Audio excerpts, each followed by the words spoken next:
reste encore 2 conférences avant la fin de la journée.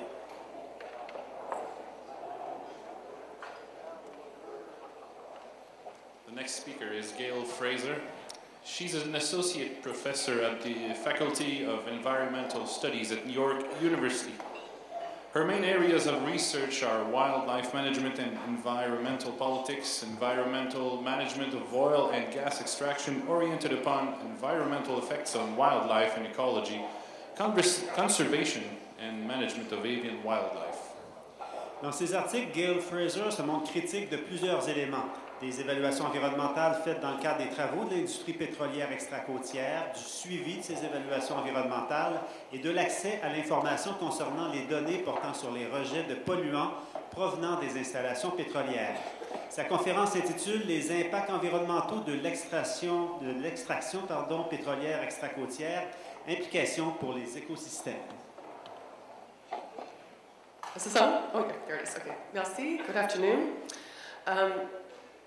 I'm just going to jump right into my outline. I'm going to consider three main effects of offshore oil and gas: seismic testing, exploration and production discharges, and hydrocarbon spills. I want to first go to the title of my talk. This is an overview. The literature on oil and gas exploration and the environmental effects of oil and gas exploration is huge, and I can't possibly cover all of it in 45 minutes. And so I'm really just highlighting some main effects and concentrating on also what's not known about the effects. Environmental impacts depend on the organism or system that's under investigation, but one could look at it in the form of a scale. So we can consider environmental impacts as a level of stress that's upon the environment. And you can have an early response, which is hard to see here. Let me just get this here. Where in the early response, you might have a behavioral change in an organism, or a longer long-term response might be a change in the distribution of the organism in response to the effect. And you could also have a reduction in biodiversity in the region. And these responses move from being relatively easy to measure to being more difficult to measure as you go from short-term to long-term responses. Ecosystems, often the term used by ecologists means an interaction between a multiple group of species and their environment, meaning wind, waves, water, ocean, so abiotic factors, non-living factors. And in the DFO report on the Gulf of St. Lawrence and their website, they called the Gulf of St. Lawrence one ecosystem. But again, it's an issue of scale, where each one of these factors, seaweeds, plankton, the benthic community, could also be an ecosystem unto itself. So scale becomes very important when you're looking at these environmental issues. Seismic surveys are included in this because I was asked to give an overview of oil exploitation, not just exploration. And I'm going to give you just a little bit of background on seismic surveying. It's a boat that's towing often a large array of air guns, which are shooting air pulses into the ocean and measuring their response from the ocean floor. And a typical air gun array has approximately 255 decibels at the source point of the array where it's shooting the air down. And this terminology in the parentheses here is a reference to a different scaling system that's used to measure sound or pressure when you're providing this information. So I'm leaving that out for the rest of the seismic talk, but I just thought I'd put it in there. And so when you shoot down this air, it does cause sound or pressure, and this sound or pressure diminishes over space and time. And so an example that I have here in the box is that a seismic survey that was going on 50 kilometers away was measured at 130 decibels in the gully, in the protected area called the Gully off Nova Scotia. So what is 130 decibels? Keeping in mind that sound travels differently in water than it does air, I thought it's useful, though, to think about what 130 decibels would mean to humans. And this is data off of Health Canada. 130 decibels would be 25 meters away from a jet taking off. So it's a very loud noise. And Health Canada said if you're exposed to noise over 105 decibels for 5 minutes a day for a repeated amount of time, you can lose, it can result in permanent hearing loss. So I pulled this off of the CNLOPB's website, and it's a typical license that has been issued for Western Newfoundland for seismic testing. And there's a bit of detail here, but I want to highlight a couple of things. One of which, the seismic testing was done for 800 square kilometers. The water depth varied substantially on the range that they were doing the seismic testing. And they were essentially continuously firing seismic arrays for up to 30 days, where they were only really shutting off the array when they were turning the boat. And that was like for a 2-hour period. So these boats they're huge, so they take a long time to turn.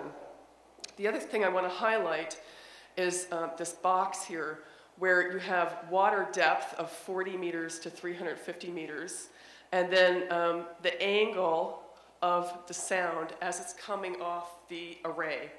And this was measured at 8.2 kilometers, or this was not measured, it was anticipated, I should say, in the environmental assessment for 8.2 kilometers away, what would be the noise level from the seismic survey that was going to be done. And what you'll note is that in shallower water, the level of pressure is higher than it is in deeper water. And you still have quite a large noise going on, even 8.2 kilometers away from the survey. The different angles come from being at 30 degrees, 45 degrees, and then at 90 degrees at the horizontal. And Lawson and McQuinn, in their DFO scientists, reviewed the seismic surveying in general, did say that you can have sound hotspots going on where the sound can be amplified, and this can happen in particular tidal channels. So the water structure in the local environment becomes very important on how sound is transferred through space. So biologically, what are the issues? This was a figure that was made for fish. It's a very recent review of the 2010 review on the effects of sound on fish. Excuse me. And there are 4 main issues. One is you can have a disturbance to the fish that affects their distribution, so they essentially leave the area. And I should say this is applicable to other organisms, such as highly mobile organisms, such as whales. The second is that you can have communication being masked or covered. So this affects organisms which have social behavior, and they have to communicate with each other, and they can't, so you get a loss of information. This loss of information or effect in distribution can also result in a lower reproduction and growth for individuals or for populations, and I'm going to come back to that question in a minute. And then the sound can also influence predator-prey interactions. That is, as a predator, you might not be able to detect prey, and as a prey item, you might not be able to detect a predator. So it can interact with those interactions. Sorry. Okay, so for seismic testing and fish, essentially, if a fish is immediately next to the seismic array, it will be killed. For 100 meters away or more, essentially the terminology is being used as transient stunning, and that is the fish might be slightly stunned, but they are not outright killed or injured. For an air gun array of 255 decibels, there's a predicted response of fish for 3 to 10 kilometers away from the array at any one point in time, and the array is continually moving. So I want to focus on a study that was done. First, I want to say a lot of the research that's been done around the effects of oil and gas around the world is done by industry. And so it becomes very important to focus on studies that aren't done by industry, that are peer-reviewed in independent journals. So and those are few and far in between. So this is a study that was done in Norway, where they looked at the acoustic density of fish before, during, and after a seismic array that went through the area. And they also looked at the amount of catch that was during those 3 time periods. And essentially what they found was that the acoustic density of fish decreased during the seismic testing and hadn't recovered 5 days after the seismic testing was complete. And that was the end of the study, so they didn't follow it for longer than 5 days. And also the catch rate also declined both for cod and haddock. And this response was up to 20 nautical miles, not kilometers, nautical miles away from the seismic testing. So fish are moving out of the area, or they are changing their distribution, and that they're moving further down into the water column, which makes them less accessible. So because adult fish can move, the focus has been more on what happens with eggs and larvae, because they are subject to currents and they can't just get out of the way when a seismic array comes through the area. And essentially, again, if eggs and larvae are immediately in the area of a seismic array, they will get killed. And I would encourage you all to read this Royal Society of Canada review that was done in 2004 for British Columbia oil and gas development. And essentially the Royal Society of Canada concluded that there is not enough data to know what happens from eggs and larvae and how it translates into population level effects. And subsequently, we should be precautionary in allowing seismic testing in these areas that are of high conservation concern, such as spawning beds.